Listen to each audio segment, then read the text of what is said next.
রামু কাকা বলছিলেন যে শিবনারায়ণ বাবুর বাড়িতে নাকি আরো একটা কাজের লোক লাগবে। হ্যাঁ রে, শুনেছি। রামু কাকা তো আমাকেও বলছিলেন যদি কেউ থাকে কাজ করার মতো তাহলে যেন তাকে অবশ্যই চৌধুরী বাড়িতে পাঠিয়ে দিই। বুঝলি হরি, এখন তো হাতে কোনো কাজ নেই, আর চাষের কাজও তো বন্ধ। তাই ভাবছি যদি 2-4 মাস চৌধুরী বাড়িতে কাজ করি তাহলে হাতে কিছু পয়সা আসবে। কাজ করবি চৌধুরী বাড়িতে? তা ভালো তো, কর না। এবার মনে হচ্ছে তোরও নির্বংশ হওয়ার পালা। নির্বংশ মানে? মানেটা জানি না, তবে গ্রামের লোক বলে ওই শিবনারায়ণ চৌধুরীর বাড়িতে নাকি যে কাজ করে তার বংশ নাকি শেষ হয়ে যায়। আর তাছাড়া তুই দেখ না, শিবনারায়ণ চৌধুরীরও সাতকুলে কেউ নেই, আর তার বাড়িতে যারা কাজ করে রামু কাকা আর মাধবী পিসি, তাদেরও দুজনেরই কেউ নেই। হ্যাঁ রে ভাই, তুই ঠিক কথাই বলছিস। না রে ভাই, আমার দরকার নেই কাজের, আমি বাবা আমার পরিবার নিয়েই ভালো আছি। রতন আর হরি শিবনারায়ণ চৌধুরীর বাড়িতে কাজ করা নিয়ে নিজেদের মধ্যে আলোচনা করছিল। তখন সেখানে উপস্থিত হলেন গ্রামের একজন বয়োজ্যেষ্ঠ মানুষ, নগেন খুড়ো। কিরে, তোরা কি নিয়ে এত আলোচনা করছিস? দেখে তো মনে হচ্ছে খুব গভীর কোনো বিষয় নিয়ে আলোচনা করছিস। হ্যাঁ গো খুড়ো, গম্ভীর বিষয় তো বটেই। আমরা আলোচনা করছি শিবনারায়ণ চৌধুরীকে নিয়ে। ওনার বাড়িতে একটা কাজের লোক লাগবে। রতন বলছিল এখন হাতে কাজকর্ম নেই, তাই ওই চৌধুরী বাড়িতে কাজ করবে। সে কিরে রতন বাবা, এই ভুলটা জীবনেও করিস না। খেতে না পেলেও পেটে গামছা বেঁধে শুয়ে থাকবি বাবা, তবুও কোনোদিন ওই চৌধুরী বাড়িতে কাজ করতে যাস না। না না খুড়ো, হরির কাছে যা শুনলাম তারপর আমার আর দরকার নেই। কিন্তু খুড়ো, একটা কথা বলো, এটা কি সত্যি নাকি শুধুই মানুষের কল্পনা যে ওই বাড়িতে কাজ করে তার নাকি বংশ নির্বংশ হয়ে যায়? কল্পনা নাকি সত্যি সেটা তো জানি না রে, কিন্তু ওই বাড়িতে যারাই কাজ করে জানি না কেন তাদের বংশের আর কেউ বেঁচে নেই। আজ থেকে প্রায় 30 বছর আগে প্রথমে রামুর ছেলেটা জলে ডুবে মারা গেল, আর তার কিছু সময় পর বাড়িতে আগুন লেগে মাতুবির মেয়েটাও মারা যায়। আর তারপর থেকেই গ্রামের লোক বলে যে ওই বাড়িতে কাজ করে তার বংশ নাকি নির্বংশ হয়ে যায়। কিন্তু খুড়ো, ওই বাড়িতে যারা কাজ করে তাদের কথা না হয় বুঝলাম, কিন্তু শিবনারায়ণ বাবুরও তো কোনো বংশধর নেই। বংশধর থাকবে কি করে? শিবুর তো বিয়েই হয়নি, আর ওর একটা দাদা ছিল বটে, কিন্তু একদিন হঠাৎ জানি না কি করে সে মারা গেল। আর তারপর থেকেই শিবনারায়ণের সমৃদ্ধি আর প্রতিপত্তি আরো বাড়তে লাগলো। আর আজ শিবনারায়ণ গ্রামের সব থেকে সমৃদ্ধশালী ব্যক্তি। হ্যাঁ, সে তো বটেই, কিন্তু খুড়ো একটা কথা বলো, শুনেছি চৌধুরী মশাইয়ের বাবার জমি জমা বা দিঘি পুকুর তো বিশেষ কিছুই ছিল না, তাহলে চৌধুরী মশাইয়ের এত অর্থ প্রতিপত্তির উৎস কি? হ্যাঁ খুড়ো, কথাটা কিন্তু রতন ঠিকই বলেছে। আমিও বাবার কাছে এ কথা শুনেছি।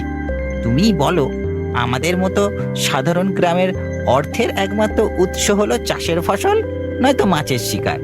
কিন্তু এগুলোর কোনো কিছুই তো শিবনারায়ণ চৌধুরীর বাবার বিশাল কিছু ছিল না।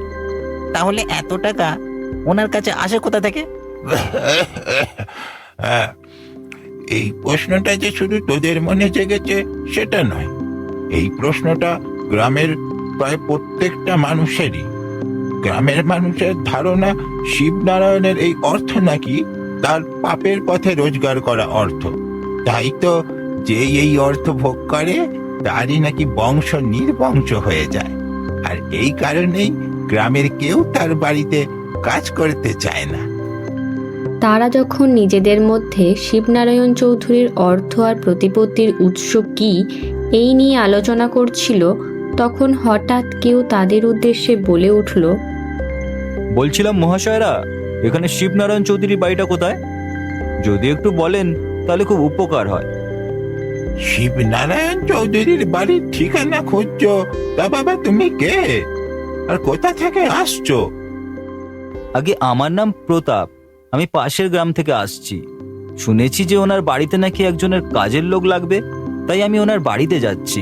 তা বাবা তুমি কি সব জেনে শুনেই কাজ করতে যাচ্ছ, নাকি কিছুই জানো না? সব জেনে শুনে মানে? আরে বাবা, ওই বাড়িতে যে কাজ করে তার বংশ নির্বংশ হয়ে যায়। ওই পাপের পথে উপার্জিত অর্থ যে গ্রহণ করে তার কপালে আর পরিবারের সুখ সয় না বাবা।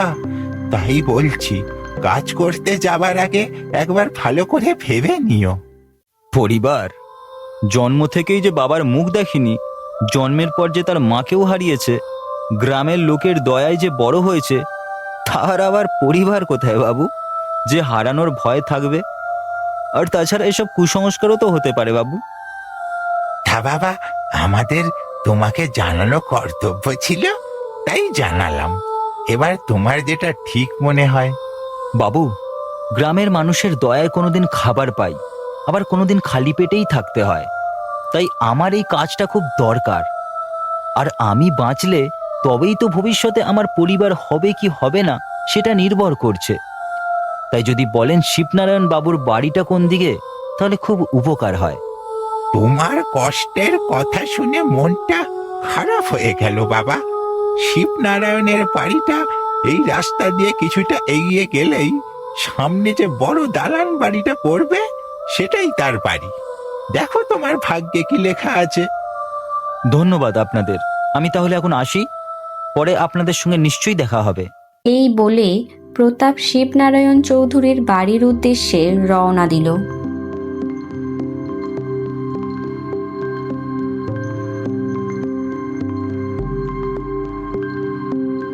বলছিলাম কি, এটাই কি শিবনারায়ণ বাবুর বাড়ি? হ্যাঁ গো বাবা, এটাই শিবনারায়ণ চৌধুরীর বাড়ি। তা তুমি কে বাবা? তোমাকে তো ঠিক চিনলাম না।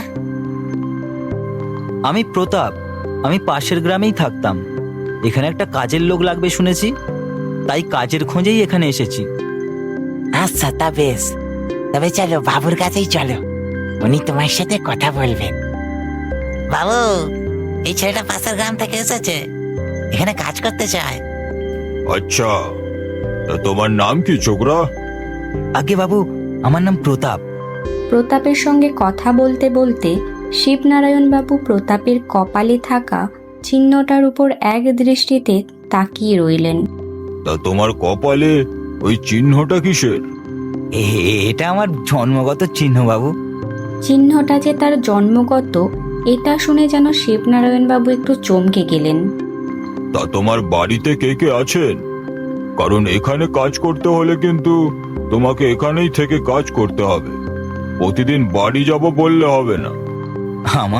আমার কেউ নেই বাবু। জন্মের পর থেকেই কোনোদিন বাবাকে দেখিনি, আর মাকেও সেই ছোটবেলাতেই হারিয়েছি। এক প্রকার অনাথই বলতে পারেন আমাকে বাবু। তাই কাজটা যদি আমাকে দেন, আমার খুব উপকার হয়।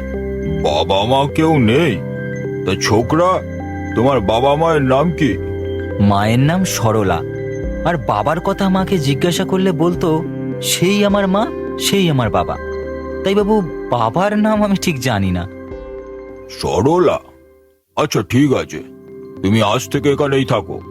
আর রামু কাকা, তুমি ওকে সব কাজকর্ম বুঝিয়ে দাও। প্রতাপের মুখে সরলার নাম শুনে যেন শিবনারায়ণবাবুর চোখে মুখে কোনো এক বেদনার ছাপ ফুটে উঠল। এইভাবেই প্রায় 6 মাস কেটে গেল।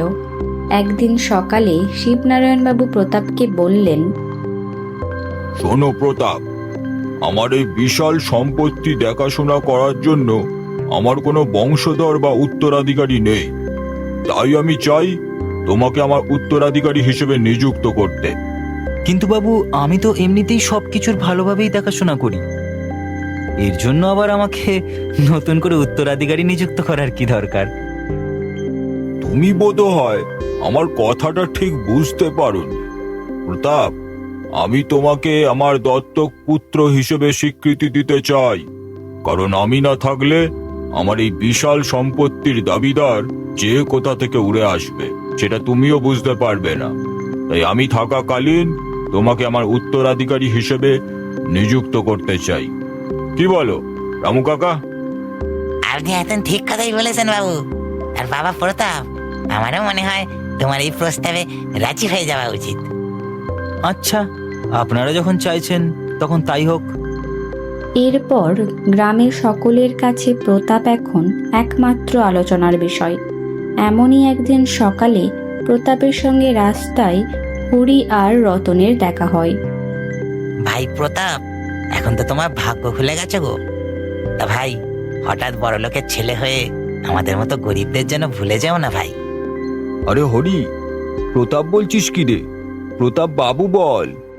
উনি এখন শিবনারায়ণ চৌধুরীর একমাত্র উত্তরাধিকারী।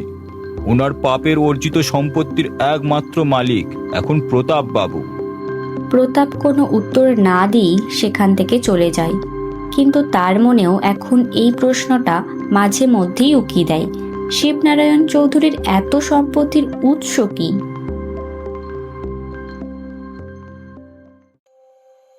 একদিন রাতে সে দেখে শিবনারায়ণবাবু কোথায় যেন যাচ্ছেন। সেও তাই শিবনারায়ণবাবুর পিছু নিল। পথে কিছু বিপদ হতে পারে এই আশঙ্কায় প্রতাপ তার সঙ্গে একটা বল্লমও নিয়ে নিল।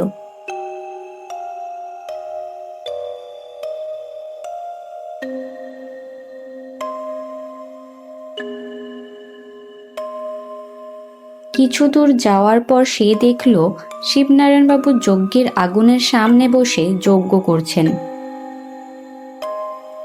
এবং ঠিক তার কিছুক্ষণ পরই সে দেখে একটা ছায়ামূর্তি অস্ত্র হাতে শিবনারায়ণবাবুর দিকে এগিয়ে যাচ্ছে, যেন সে শিবনারায়ণবাবুকে আঘাত করতে চায়।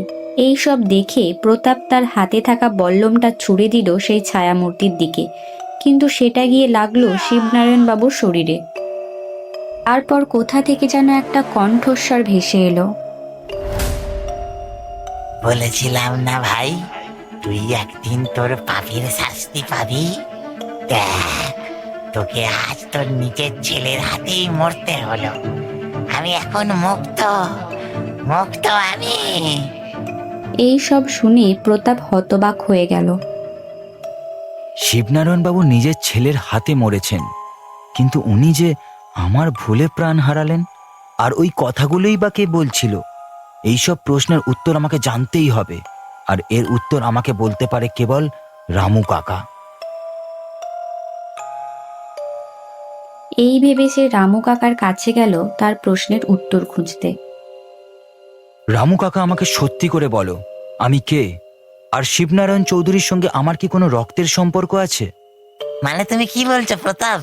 শিবনারায়ণ বাবু তোমাকে দত্তক নিয়েছেন? তুমি তার দত্তক পুত্র? না, তুমি মিথ্যা কথা বলছো। তারপর প্রতাপ রামু কাকাকে সব ঘটনা খুলে বলল। বলেছিলাম না ভাই, তুই একদিন তোর পাপের শাস্তি পাবি। দেখ, তোকে আজ তোর নিজের ছেলের হাতেই মরতে হলো। আমি এখন মুক্ত, মুক্ত আমি। হ্যাঁ প্রতাপ, তুমি শিবনারায়ণ চৌধুরীর সন্তান। আজ থেকে প্রায় 25 বছর আগে তোমার বাবা শিবনারায়ণ এক তান্ত্রিকের কথায় তার দাদাকে মেরে ফেলে, এবং সে তার দাদার আত্মাকে নিজের কাছে বন্দি করে রাখে ধন সম্পত্তি পাবার লোভে। প্রতি অমাবস্যায় সে যজ্ঞ করে তার দাদার আত্মাকে আহ্বান করত।